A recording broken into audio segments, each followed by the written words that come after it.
간략하게 써보겠습니다. 이게 그냥 뭐 상식적 얘기입니다. 이렇게 여러분들이 전문적인 얘기를 듣는다고 생각하지 마시고 그냥 일반 교양으로서의 건축 정도의 깊이다 이렇게 생각하시고 한번 눈여기기 겸 그림을 좀 보시면 되겠습니다. 일단 첫 번째가 이제 예술과 기술이라는 두 대립항을 갖고 규정할 수 있는 시대인데 이거는 이제 보존주의 시대 때부터 시작해서 19세기까지입니다. 자, 말씀드렸다시피 보존주의 때는 예술과 기술 자체가 아예 구분이 없었던 시절입니다. 예술가 따로 기술자 따로가 아니라 통합되었던 것이고 그게 18세기 말에서 19세기 초까지 예술이 이렇게 독립되었다가 다시 19세기에 그게 또 대충돌을 일으킵니다. 그래서 기술이 예술에게 억눌렸던 것이 다시 튀어나오면서 그게 근대건축 20세기로 넘어가는 거죠. 자, 그 흐름을 한번 쭉 보시도록 하겠습니다. 보존주의는 기본적으로 그리스 로마 건축을 얘기하는데 이거는 표상이라고 보시면 됩니다. 그러니까 플라톤의 철학이 이데아를 표상하는 것이 이제 리얼리티고 그 철학자의 임무가 이제 그거 뒤에 숨어 있는 그 숨은 구축 체계를 밝히는 것 이렇게 이제 얘기했다면 건축도 똑같이 그 전화와의 세계에 있는 어떤 프로토타입, 아키타입을 현세에다 갖다가 재현하는 것 이게 건축의 임무라고 생각한 거고 조각도 마찬가지죠. 조각회화 다 마찬가지로 건축도 전화와 있는 신의 나라의 이데아에 있는 그거를 현세에 갖다 놓는 것이라고 여겼습니다. 그러니까 당연히 건축은 표상이죠. 자, 그래서 비틀비우스라고 하는 뭐 건축 이론가의 시초일 수도 있고 서양 건축의 하나의 플라톤 같은 사람입니다. 이 사람이 말하기를 신전 건축을 할 때는 인체 건축에 비례되는 비례를 그대로 이용합니다. 뭐 대표적인 게 이게 이제 엘렉트론 신전이죠. 여기는 기둥의 비례를 인간의 신체에다 비례를 그냥 가져온 정도가 아니라 아예 그냥 신체를 갖다 놨죠. 그건 아무 문제 없는 거죠. 왜냐하면 기둥 자체가 사람의 이 신체를 얘기하니까. 이거를 본받아서 레오나르도 다빈치는 비트루비우스적 인간이라는 그림을 그립니다. 그래서 여기 썼듯이 이 비례가 얼마나 완벽한 비례인가. 이 완벽한 비례를 이제 이용해야 미가 나온다. 뭐 이런 뜻이 있겠습니다. 자, 그런 경우 이 경우는 결국 뭐냐면 신인 동용설에 다 근거를 한 거죠. 그리스 같으면 신의 신체와 인간의 신체가 똑같다고 얘기했고 인간 신체의 원형이 그 각종 신들이라고 여긴 거고 그게 이제 결국 헤브라이즘에 들어와서는 중세 기독교 사상이 돼서 중세 기독교에서도 마찬가지로 미라는 걸 뭐 금욕 때문에 내세우지도 않았지만 결국 그 정신이 나온 그나마 살아난 르네상스만 하더라도 아름다움이라는 건 결국 신의 신체의 비례, 그러니까 예수의 뭐 신체의 비례. 그리고 그거는 창세기에 있는 1장 3절인가요? 신이 우리들의 형상을 따라 우리의 모양을 따라 뭐 사람을 짓자. 이거에 근거하는 거죠. 결국 보니까 이 프로포션이 절대적일 수밖에 없는 거는 이게 소위 말해서 규범이 되는 거는 전범 혹은 규범이라고 합니다. 여러분들 오더라는 말을 많이 들었죠. 그게 규범이고요. 캐논이라는 말도 많이 들었습니다. 이게 아까 보여드린 19세기까지 이건 하나도 안 변합니다. 서양 건축 2000년을 거쳐서 저 비례는 성경 무호설처럼 절대로 바뀔 수 없는 하나의 건축의 유일무오한 하나의 규칙이죠. 이게 고전주의입니다. 그리고 미의 원형이죠. 그리고 그 미의 원형은 왜다? 신이 프로포션입니다. 인체가 신을 닮아서 그 프로포션대로 지었고, 인체대로 된 이 프로포션은 그러므로 결국 인간의 프로포션이 아니라 신의 프로포션이고, 그러므로 절대적이다. 이런 겁니다. 그래서 고전주의가 2000년 동안 서양 건축을 지배하는 이유는 플라톤의 관념론이 2000년 동안 지배한 거랑 똑같은 이유로 신인동용론의 그 뿌리를 두고 있는 것이다. 이렇게 보시면 되겠습니다. 자, 이러면 뭐 깨끗하게 르네상스까지의 건축이 하나로 정리가 됩니다. 그러니까 서양 건축에 수많은 뭐 기간이 있었지만 한마디로 얘기하면 그리스 로마 건축서부터 19세기까지는 스타일은 딱 하나입니다. 고전주의. 고전주의로 서양 건축사가 깨끗하게 정리가 됩니다. 거기에 베리에이션은 없어요. 자, 르네상스 역시 고전주의적인 프로포션을 그대로 적용했고, 그리스 로마 양식에 있는 수많은 이 장식이나 몰딩이나 뭐 이런 엔타블레이처나 페디먼트 이런 것 그대로 갖다가 쓰는 겁니다. 그러니까 뭐 르네상스에서부터 그 이후에 18세기까지 이르는 르네상스의 후기 바로크 로코코, 이건 뭐 굳이 구분할 필요가 없는 거죠. 다 그냥 하나다라고 보시면. 실제로 여러분들 유럽 가서 이게 몇 년도에 지었는지 모르시죠? 모릅니다. 뭐 찾아보기 전에 모릅니다. 왜냐? 똑같이 생겼습니다. 우리 뭐 한옥이 또 마찬가지죠. 거의 부국사와 근정들이 똑같이 생겼죠. 동서양을 막론하는 겁니다. 그러니까 소위 말해서 양식이라고 하는 것, 소위 예술로서의 건축이 하나의 창작품이다라는 개념은 아주 근대적인 개념이고 불과 100~200년도 안 된 개념이다. 이거를 이제 우리가 좀 짚고 넘어가야 되겠다는 거죠. 자, 그래서 18세기까지 후딱 넘어왔습니다. 도시도 마찬가지입니다. 도시도 뭐 특별한 거 없어요. 그냥 뭐 자연 발생적이거나 중세도시라고 해봐야 뭐 특별한 이론이나 이런 게 없습니다. 그냥 아주 실용적으로 적고, 그거의 기본은 뭐냐면 로마의 도시기법, 그 십자가형 중심가를 놓고 거기에 포럼 만들고 뭐 이렇게 하는 그거의 뭐 다 개념이죠. 자, 르네상스쯤 되면 이제 이런 이상도시가 생깁니다. 이상도시라는 건 역시 표상이죠. 소위 천국, 헤븐에 있는 어떤 도시가 이 땅에 구현하겠다, 표상하겠다는 뜻이고, 당연히 엄정한 기하학적인 걸 갖고 있고, 물론 실용적으로는 이제 요새 포트레스의 기능도 가지지만, 어쨌든 이 도형은 그런 절대적인 어떤 이데아에서부터 가져왔다라고 보는 게 맞습니다. 그 다음에 이제 바로크 도시라는 것들이 나옵니다. 이 바로크 도시라고 하는 건 이제 도시가 복잡해지니까 앞에 이상도시나 이런 걸로는 안 되죠. 그러면 결국 어떤 도시를 만들게 되냐면, 이건 그 14세기서부터 시작된 절대 왕조 시대하고도 관계가 있는데, 그 왕조의 어떤 절대 권력을 과시하고, 그 다음에 도시를 어떤 시각적인 어떤 장대함, 장관, 어떤 경관, 이런 것들을 강조하는 경향에서 만들어지는 도시들이죠. 그러니까 17, 18, 19세기까지도 갑니다.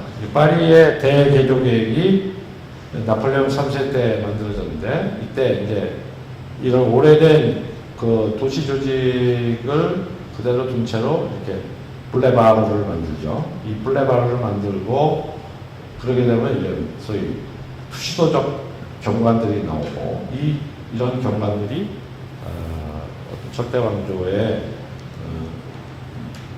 권위를 상징하는 그런 장치가 또 되는 겁니다. 자, 이것도 결국은 그 이상도시 같이 그렇게 노골적으로 하지도 않지만 결국 시지각적인 측면을 도시에서 제일 중요하게 여겼다는 측면에서는 표상을 그걸로 하는 거다라고 보면 됩니다. 대표적인 도시들이 이제 파리 오스망 시대에 오스망이 했던 계획, 하스루에, 그다음에 랑파리 했던 워싱턴 DC 이런 것들이 대표적으로 바로 그 도시고 특징은 뭐냐면 직교 그리드가 있는 반면에 이렇게 대각선들이 쭉쭉 있죠. 예, 대각선들이 있어서 그 대각선들이 교차하는 부분에 이런 수시조적 도시 전경이 나타나는 게 특징입니다. 자, 18세기쯤 되면 이제 그 고전주의가 약간 둔화가 됩니다. 왜냐? 이제 고전주의만 갖고서는 이제 못 버티는 상황이 오는 거죠. 18세기쯤 되면 근대 과학이 등장하고 아까 말씀을 드렸다시피 세계 여행을 하다 보니까 어떤 유럽 문명 자체가 상대적이다라는 걸 알게 되고 과학적 발견 뭐 이런 것들에 의해서 그 기존 체제들이 의심받기 시작하니까 고전주의는 고전주의인데 거기에서 약간씩 변형들이 일어나게 됩니다. 그 중에 한 가닥이 합리주의라고 하는 개념입니다. 이것도 이제 그 젠퍼의 그림처럼 건축의 기원을 얘기하는 이 시대의 드로잉이죠. 로지에라고 하는 사람이 만든 역시 프리미티브 허치입니다. 최초의 건축은 어땠을까? 결국 이렇게 기둥 두 개에다가 위에 나무로 삼각형 페디먼트를 올린 것이 최초의 건축이었을 것이다. 자, 저 순수함으로 돌아가야 된다. 뭐 이런 식의 주장인 것이죠. 그러니까 결국 고전주의를 무조건 답습하는 게 아니라 거기에다가 약간 어떤 방법론적 회의를 붙여서 과학적 합리성을 얻어내고자 하는 입장. 이게 이제 합리주의고, 그런 사람들은 이제 그레코 고딕이라고 해서 고딕을 다시 좀 리바이벌 시켜볼까 이런 입장도 가집니다. 이 대표적인 게 이제 지금 스플러 같은 사람이 한 파리의 빵테온 같은 게 대표적인 예입니다. 자, 합리주의라는 경향이 있고요. 또 그 다른 줄기로는 신고전주의라는 경향이 있습니다. 이거는 훨씬 스케일이 커지고 그러는데 고전주의처럼 특히 마지막에 나왔던 이런 로코코 아주 이렇게 화려함의 극치를 달렸던 저런 번잡스럽고 너무 속물스러움 저걸로부터 벗어나고자 했던 것이 이제 이 두 입장인데, 하나가 합리주의적인 거고 하나는 훨씬 그거를 심플하게 처리를 하면서 고전주의적인 전통을 이어가는, 이걸 우리가 신고전주의라고 합니다. 대부분의 유럽 혹은 미국의 공공청사들은 다 신고전주의죠. 예. 이게 미 국회의사당, 백악관, 링컨 기념관, 제퍼슨 기념관 다 신고전주의라고 하고, 심지어 우리나라에 있는 중앙청, 서울시청 이런 거 다 신고전주의. 한국은행. 그러니까 우리가 어쨌든 보기에 서양의 약간 고전주의적이다 그러면 그거 다 신고전주의라고 보시면 돼요. 오다 보니까 우리 전남대 옆에 이 건물인가 이 건물 여기도 어쨌든 그런 식의 신고전주의적인 건축입니다.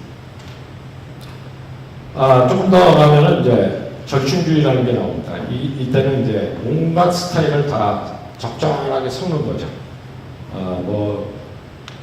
그리스 로마 양식에다가 꼬집도 섞고 로마네스크도 섞고 비잔틴도 섞고 말 그대로 섞어찌개를 하는 게 이 절충주의인데요. 이 절충주의들이 특히 뉴욕 이런 데 많죠. 왜냐하면 그 뉴욕에 새로 돈을 번 졸부들은 유럽에 대한 하나의 그 열등감과 로망이 있고, 유럽의 건축을 이렇게 다 긁어 모아가지고 자기 필딩을 이렇게 하고 싶으니까, 또 그거 잘하는 또 건축가들이 이 19세기에 아주 또 유명세를 탑니다. 파리에 있는 오페라 이런 것들도 일종의 그런 절충주의고, 파리에 있는 역시 국립도서관도 절충주의라고 우리가 보는데요. 이거는 새로 등장한 철이라고 하는 재료와 보존주의 건축의 어휘를 적절하게 또 절충해서 새로운 기술도 받아들이면서 보존주의적인 어떤 이디엄은 계속 유지하려고 하는 입장에서 우리가 절충주의라고. 그러니까 보존주의가 르네상스로 끝나지 않습니다. 계속해서 살아남고 지금도 그거 원하는 클라이언트들이 굉장히 많습니다. 저기 클래시컬하게 해주세요. 이러면 전부 이렇게 해달라는 게. 자, 아이러니컬하게 혁명을 내세운 이 전체주의 국가에서도 보존주의를 그렇게 좋아합니다. 스탈린, 그 다음에 오른쪽에 있는 나치의 히틀러, 그 다음에 무솔리니, 뭐 셋이 공통점이 있다라고 하면 건축에서 보존주의를 좋아했다. 그겁니다. 그러니까 이들이 집권했을 1920년대 말 30년대 초만 하더라도 이제 모더니즘 건축이 굉장히 아주 막 살아났을 때죠. 바우하우스라고 들어보셨죠? 그게 이제 독일에서 막 이제 자라기 시작했고 그랬는데 히틀러가 그거 볼베기식하고 쫓아냈죠. 쫓아내고 그 바우하우스에 있던 사람들이 러시아 혁명에 가면 뭐가 되나 보다고 소비에트에 가죠. 소비에트에 가서 러시아 구성주의라고 하는데 또 스탈린한테 쫓겨가죠. 그래서 결국 이 독재자들의 건축도 역시 고전주의를 채용해서 만드는 건축이 됩니다. 자, 그리고 이제 20세기까지 그냥 넘어옵니다. 20세기까지 넘어와서 모더니즘의 시대 후반에 1970년대 중반부터 이 포스트 모더니즘이라는 이름으로 모더니즘의 여러 가지 단점을 공격하면서 새로운 스타일이 등장하는데 이들이 내세운 기치가 뭐냐? 건축은 기호다, 텍스트다, 의사소통이 가능해야 된다. 예컨대 이런 식의 박스형 건물이 도대체 일반 대중한테 어떻게 텍스트를 읽히겠냐. 결국 집은 집다워야 되고 이렇게 고전주의 건축 어휘를 노골적으로 쓰는 거 아무 문제 없다. 뭐 이런 식으로 얘기하는 것들이 포스트 모더니즘이고 이거의 하나의 수단으로 등장하는 게 역시 고전주의가 되겠습니다. 자, 그래서 이 고전주의라고 하는 거는 19세기 전까지 서양 건축이 2000년을 지배해왔던 하나의 미디엄이자 지금도 그 영향력이 계속되는 하나의 원류다 이렇게 보시면 되겠고요. 19세기부터 좀 말씀을 드리겠습니다. 이때부터 이제 머리가 좀 복잡해집니다. 이제 2000년 역사가 이제 요 19세기에 와장창 뒤집힙니다. 그 뒤집히는 이유는 우리의 모든 근대적인 것과 마찬가지로 이 시대가 이제 소위 말해서 전환의 시대이기 때문에 그렇죠.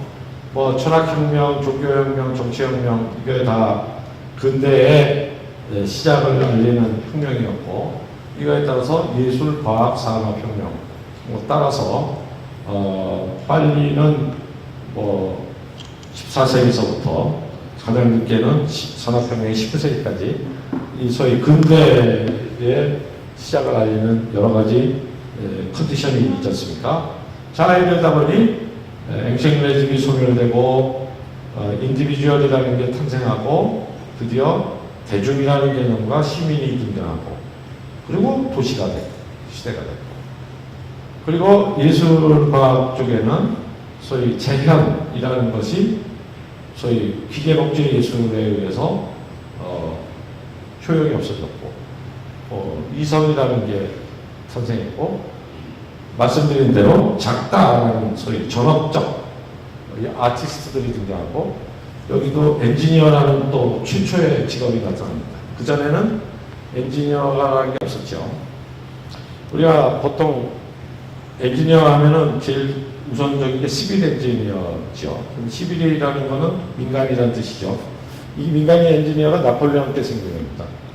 그전에는 엔지니어링이라는 게 밀리터리 엔지니어링밖에 없었어요. 그러니까 로마 시대 때 도로를 뚫는다? 이건 다 군인이 하는 거죠. 그러니까 이 엔지니어라는 게 등장하고, 그 다음에 제일 중요한 건 철이라는 게 등장합니다. 이 철이라는 거의 중요성은 이거하고도 뭐 한 시간 말씀드릴 수가 있는데, 철이 옛날에도 있었죠. 다 뭐 칼도 투고도 철로 만들었습니다. 근데 그 철은 말하자면 깨지는 철입니다. 주철. 그리고 명관을 만드는 그 강철은 소위 말해서 일본도 만드듯이 장인이 1년에 2개 정도밖에 못 만드는 철. 굉장히 비싼 철이다, 강철이. 그러니까 그게 건축 재료로 쓸 수가 없었죠. 그러니까 건축 재료로 쓸 수 없으니까 돌로만 건축물을 만들자니 이런 스타일밖에 안 나왔던 겁니다. 이렇게 기술적인 측면에서 보면 다른 건축을 할래도 할 수가 없었던 거죠. 철이 나오기 전까지. 그리고 철이 건축 재료로 보편적으로 쓰이게 된 게 19세기 산업혁명 때부터. 자, 그러다 보니까 지금까지 보지 못했던 이런 어마무지한 공간들이 19세기 때부터 나옵니다. 그러니까 천지개벽이 건축에서 일어난 게 이 19세기이다. 그러니 이때의 갈등이 얼마나 강했겠나를 이제 미뤄 짐작하실 수 있을 겁니다. 제일 처음에 사건은 역시 예술이죠. 예술에서 충돌이 일어납니다. 지금 모네가 그린 생라자르 역의 그림을 보시는데 밑에 뭐 글도 있습니다만은 인상파가 왜 나왔겠냐, 그리고 왜 저 사람들이 저렇게 철도역에 가서 그렸겠나. 결국 이제 정밀하게 어떤 리프레젠테이션 하는, 재현하는 기능은 이제 사진이 다 가져가는 거고, 사진이나 영화가 가져가는 거고, 미술의 기능이라고 하는 거는 그렇게 무슨 추상화 그리거나 정모화 그리는 기능이 아니게 되는 거죠. 자, 그렇게 되니까 어떤 임프레션을 그려야 되고, 이미지를 그려야 되고, 빨리 그려야 되고, 그 빨리 없어지는 이미지 중에 대표적인 게 뭐냐면 기차역의 수증기 같은 거. 자, 그러니까 인상파가들이 이 기차역 같은 걸 자꾸 그리는 이유는 그런 미술의 변화된 역할을 얘기하고자 하는 거고. 예컨대 듀샹이 뭐 계단을 내려오는 누드, 나무 뭐 이렇게 되면 이거는 이제 연속 사진을 얘기하는 거죠. 사진 연속 이걸로 하는 거죠. 이게 결국 뭐냐면 영화가 어떤 그런 움직임을 가져간 상태에서 회화할 일은 더 이상 그거를 아주 재현하는 게 아닌 것이 되는 거죠. 그 움직임을 느끼게 해주는 게 이제 회화의 역할이 된다. 자, 그래서 이게 이 예술서부터 19세기가 이 기계 문명이나 이런 거에 의해서 소위 기계 문명과 베냐민이 말하는 식의 기계 복제 시대의 예술에 의해서 미술부터 이제 엄청나게 큰 변화를 얻게 됩니다.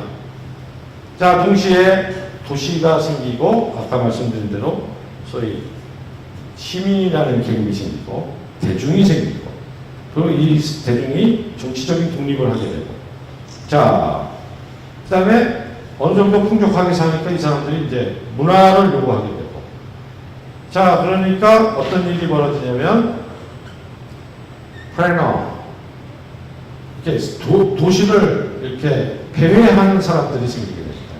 이 플래너라는 말은 볼바레리가 이제 최초로 얘기했고, 그 다음에 그거를 베냐민이 받아서 이렇게 정식화시킨 용어인데요. 이렇게 어슬렁어슬렁 걸고 돌아다니는 사람이라는 뜻입니다. 그리고 베냐민은 이 사람들이 그냥 어슬렁거리는 게 아니라 도시를 마치 고고학자처럼 골목골목 누비면서 이렇게 살피는 사람이다라고 표현합니다. 마치 우리가 디카 들고 북촌 가면 이렇게 다 찍잖아요. 그런 사람들이 이제 이때 대도시에 생긴 겁니다. 그러니까 뭐 이렇게 잘 차려 있고 쇼핑몰 윈도우를 보면서 천천히 걸어가는 사람들, 이런 사람들이 나타나는데, 이게 새로운 하나의 도시에서의 풍경이 되겠죠. 뭐 심지어는 뭐 천천히 걷기 위해서 이렇게 청바구니를 이렇게 끌고 다니는 사람도 있었다, 그런 얘기도 있는데, 자, 이런 사람들한테 또 구경거리가 생기는데, 이게 뭐냐면 박람회입니다. 엑스포. 몇 년에 한 번씩 엄청난 문물을 보여주는 엑스포가 열리죠. 자, 이 사람들이 이거를 보러 갑니다.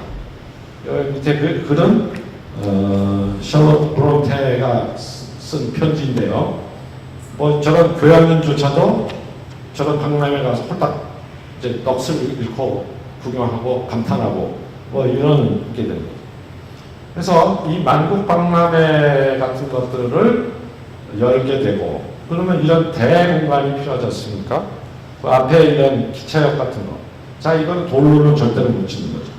뭘로 짓냐면 이제 철과 유리로 이런 건물들을 만들게 됩니다.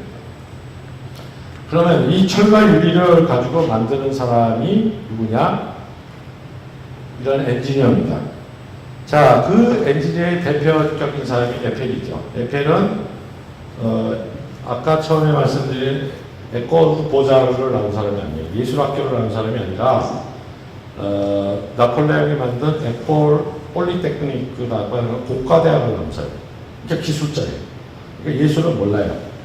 대신 실용적으로 큰 공간이나 철을 이용한 높은 타워나 이런 뭐 대공간을 만드는 건 아주 잘하죠. 탑이나 아까 보신 박람회장, 이건 이제 1889년 파리 박람회를 위해서 지어진 기계관입니다. 이 에펠탑 앞에 보면 큰 녹지 있죠. 거기 있었던 거예요. 이거는 이제 헐리고 에펠탑은 안 헐리고 나온 거죠. 자, 이런 거를 누가 만드냐? 엔지니어들이 만듭니다.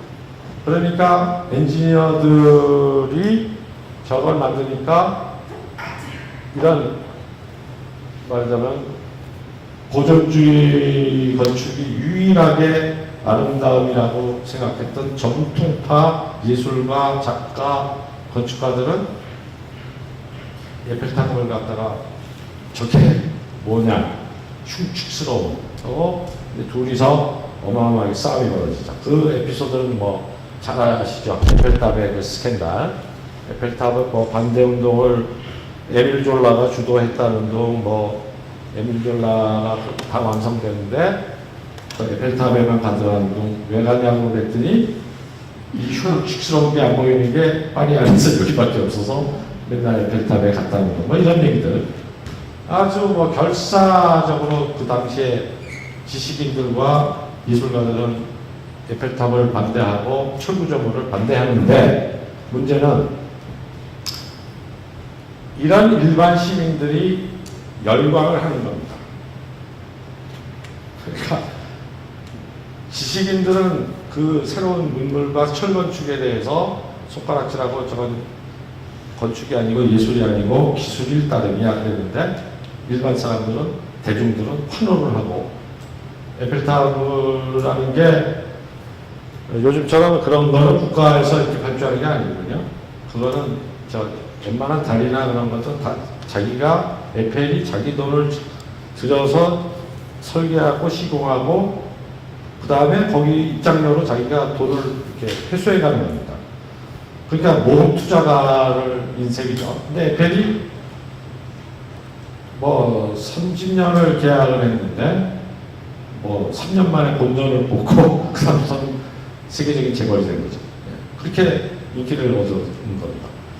자, 그러니까 아무리 지식인이라도 이렇게 19세기 도시에서 시민들과 대중들이 원하는 게 뭔가를 몰랐다는 거죠.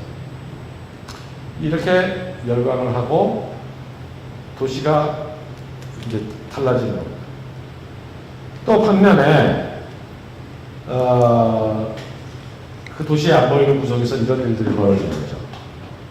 어린애들이 심지어 4살짜리들 노동을 했다고 해요. 12살쯤 되면 하루에 14시간, 15시간 노동했다는 거.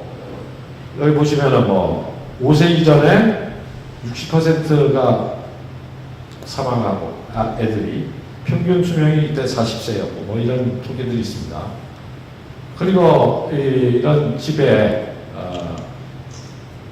뭐 4식구, 5식구가 살고 뭐 이런 집이 이때 가장 큰 사회 문제가 근친상활이었는데 한 방에 뭐 여러 식구가 사니까 그럴 수밖에 없죠.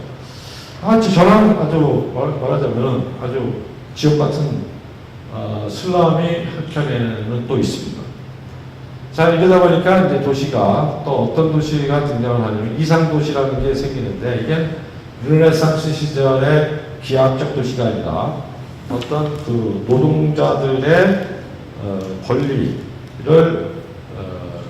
구현하기 위한 공산주의 사상을 기초로 한 도시들이 생깁니다. 뭐 뿌리에도 해보, 생시몽, 뭐 어윈, 뭐 루더 같은 사람은 이제 18세기 사람이지만 이런 사람들의 이제 이상 도시들이 나타나면서 이런 문제를 타파하고자 하는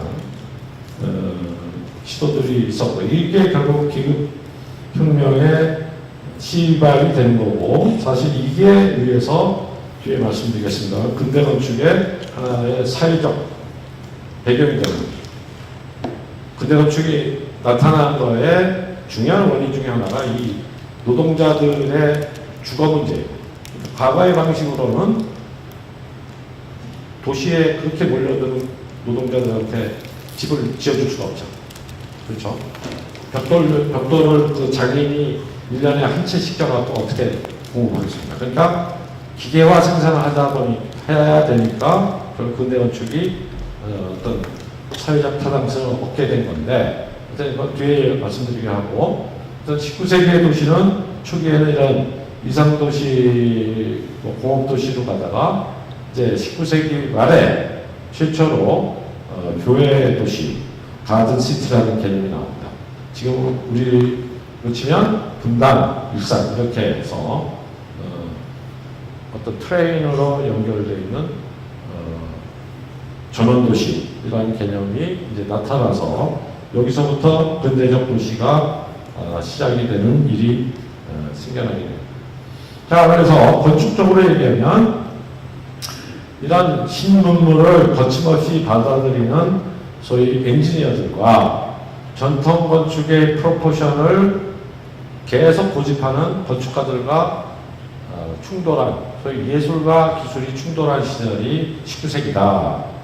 이렇게 볼 수가 있고, 이것이 결국 두 가지 건축을 통해서 그 갈등이, 전쟁이 벌어지는데, 그 중에 하나가 철건축입니다. 그러니까 이 철이라고 하는 19세기에 드디어 등장한, 건축 재료로서 등장한 게 서양의 건축사 2000년 중에 불과 지금 200년 전에 등장한 거예요. 그러니까 제가 학생들한테 이렇게 얘기합니다. 우리가 너무나 당연히 생각하는 이런 슬라브 뭐 이런 것들이 언제 생겼냐? 그러면 인류의 건축 역사가 이집트 때부터 시작하면 10,000년 정도 되는데요. 10,000년 전에 건축이 시작해서 그때가 자정이고 지금이 정오라면 11시 57분에 철이 나온 거예요. 그러니까 11시 57분까지는 돌건축이에요. 돌건축. 이게 고전축. 철건축이라고 하는 거, 그 다음에 콘크리트라는 거는 불과 57분, 3분 만에 나타나는 거예요.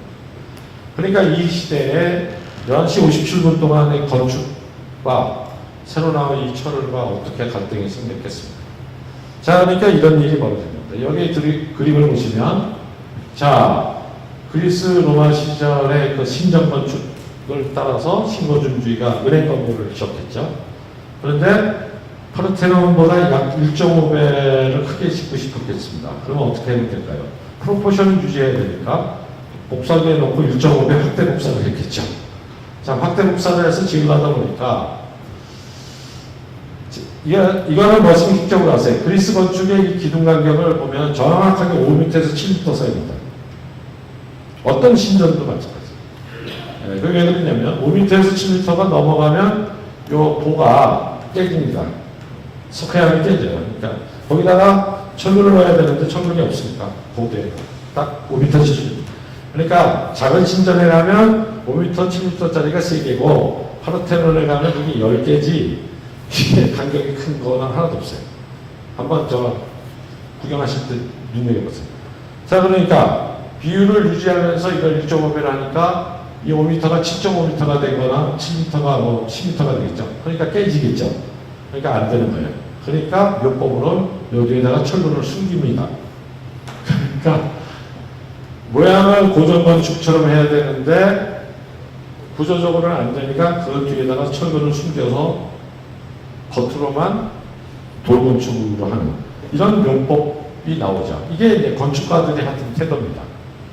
건축가들은 어떻게든지 그 2000년 이상 된 프로포션을 유지하려고 하고 있고, 엔지니어들은 뭐 그런 거에 대한 하나의 뭐가 없으니까, 아주 실용적인 사람이니까 전혀 못 보던 걸 만들어내요. 자, 이 두 세력이 19세기에 이제 정면 충돌을 이제 하게 되는 겁니다. 자, 그래서 예컨대 비올레디가 아까 말씀드렸습니다만 새로운 공간을 이렇게 철을 이용해서 새로운 대가주망이라고 해서 이 조립 방법을 이제 채택해야 된다 이렇게 얘기하고, 아까 보신 그 절충주의의 라보르스트르는 이게 다 철이에요. 주철입니다. 재료는 철로 하는데 돌건축이 쓰던 그런 여러 가지 디테일이나 모티브를 써서 절충하려고 하거나, 조금 더 나가면 이제 아르노버처럼 철을 쓰는데 이렇게 고전주의적인 어휘를 쓰는 게 아니라 고전주의가 채택했던 그 방식, 이게 뭐라 그랬습니까? 자연을 이렇게 표상하는, 그러니까 인체, 식물, 곤충 이런 걸 표상해서 철로 만드는 디자인을 씁니다. 이게 아르노버입니다.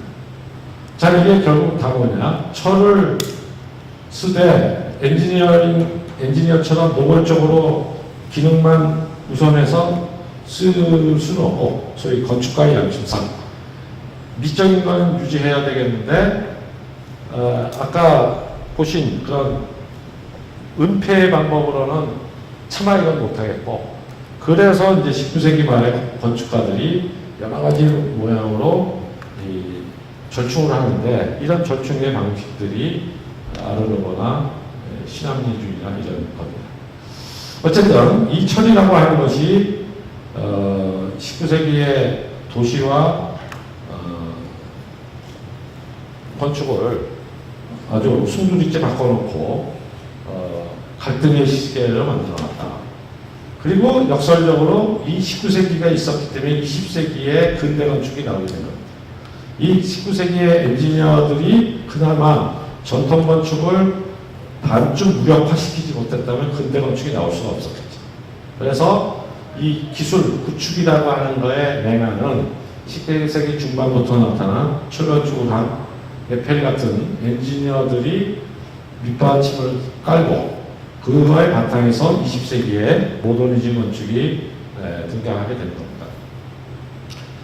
자, 또 하나는 이제 엉뚱하게 중세의 고딕 건축을 가지고 이제 논쟁이 붙습니다. 이 두 세력이 논쟁하는데, 이 두 세력이라는 건 이제 쉽게 얘기하면 철학적으로 얘기하면 관념론자와 유물론자예요.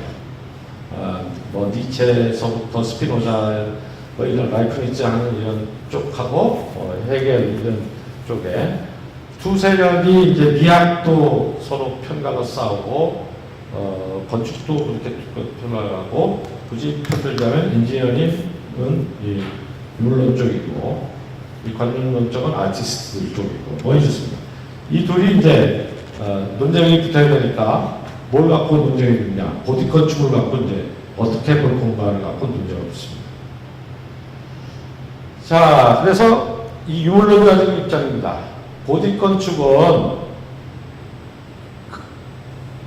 구조역학적인 특성을 활용한 합리적 과정인 세속적 결과다.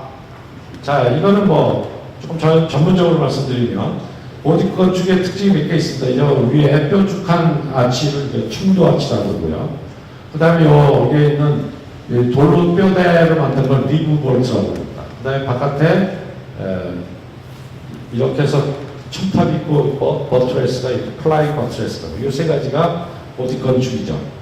언뜻 보면은 르네상스 건축보다 굉장히 흉측하죠. 노골적입니다. 자, 그거를 보고 그런 구조적인 발명이 이렇게 넓고 높고 밝은 공간을 만든 거다. 그리고 이거는 중세의 상인계급들이 실용적 정신으로 만든 거다. 그러니까 이게 기술 결정주의적 입장으로 얘기하는 사람들이 비올레리드이나 뭐 퓨진이나 이런 사람들이 이 입장입니다. 그래서 구조를 뭘로 보는 거냐면 고딕 건축을 기술의 산물로 보는 거죠. 그런 면에서 이 세인트 폴 사원 성당 런던에 있는 거는 안에 이런 골조를 다 숨기고 겉을 르네상스식으로 퓨피를 소위 카모프라치 했기 때문에 이거는 저속한 건물이다 이렇게 얘기를 하는 거예요. 자, 이 입장은 그러니까 정직한 구조와 정직한 기술이 옳은 것이다 라고 얘기하는 거고요. 자, 두 번째 입장은 정반대입니다. 건축을 포함한 미술 양식은 시대 정신, 세계 정신을 표현하는 것이다. 그리고 인간의 미술 의욕은 기술적 제한을 타파하는 방향으로 나가는 것이고, 예술 창작 사상이 우선하고 기술이라고 하는 건 그거에 부속적인 거에 지나지 않는 것이다. 그래서 고딕 건축의 구조는 그 자체로는 훌륭한 해결이었음에도 불구하고 수단으로서의 기술의 주인 자리를 내준 것이고, 이거를 기계적 예술으로부터 해방시킨다. 거꾸로. 뭐 이런 입장이 있습니다. 이런 사람들을 우리가 리그락파라고 그래요. 리그락파라고. 앞에 입장에 앞장섰던 사람이 맨 처음에 얘기했던 잼퍼입니다. 잼퍼 학파와 리그락파가 두 개가 19세기의 건축의 양대 입장을 대표하는 거죠. 자, 이거 뭐 밑에 그림은 잘 보시다시피 고딕이 최초로 등장한 게 12세기 정도입니다. 12세기부터 이게 이제 후기 뭐 한 18, 17세기까지 보시면 똑같은 스케일입니다. 얼마나 점점 커졌는지 아실 수 있죠. 이게 철 하나도 안 쓰고 돌로만 저렇게 만듭니다. 자, 이렇게 만들 때마다 통계에 의하면 옆에 도시에서 이렇게 높이 졌대. 그러면 우리 도시가 이제 경쟁적으로 그보다 조금 높게 짓습니다. 그런데 어떻게 하냐? 4개 지면 한 개 꼴로 무너졌대요. 그러니까 무너졌겠죠. 그러면 이제 둘 중에 하나죠. 이게 굵어서 무너졌거나 자기 무게 때문에 너무 가늘어서 무너져. 그러면 거기서 이제 또 트라이 앤 에러의 방식으로 좀 고치기. 재밌는 거는 이거를 만들 때는 여 안에다 나무로 다 거푸집을 짓거든요. 그런 다음에 이제 돌을 쌓아야 거푸집을 빼낼 수가 있는 거죠. 그 거푸집을 뺄 때 사형수들을 집어넣었어요. 그러니까 사형수들을 집어넣어서 마치 거푸집을 빼낼 때 안 무너지면 사면해주고 무너지면 신이 이렇게 집행을 했다라고 하고 그랬대요. 실제로. 그러니까 그런 식으로 하나 짓는 50년이 걸리는데 50년 동안 지어가지고 무너지면 다시 짓고 이런 과정을 거쳐서 여기까지 오는 겁니다. 자, 그러니까 둘 말이 다 맞죠. 그런 구조기술이 철저하게 뒷받침되지 않으면 이게 가능하지 않은 거고, 그리고 또 왜 이렇게 굳이 높게 넓게 밝게 했습니까?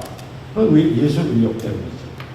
그래서 사실은 그거 두 개가 어떻게 보면 같은 얘기인데 그걸 갖고 양 입장이 19세기 때 기술과 예술의 입장이죠. 처절하게 싸웠다. 자, 아르노트 슈하우저 같은 사람은 뭐 이거를 아주 멋있게 표현합니다. 이거는 기술 중심주의가 낭만주의적 역학이듯 미글식의 심리주의는 미술의욕의 제약성 대신 자유라는 면에서 치는 역시 낭만주의적 사고인 것입니다. 오히려 그 두 개의 변증법적인 총화다 이렇게 봅니다. 저도 뭐 이런 입장에 동의를 하고, 특히 이제 로버트 마크라는 사람은 이 고딕 성당을 현대적 방법을 통해 가지고 분석을 합니다.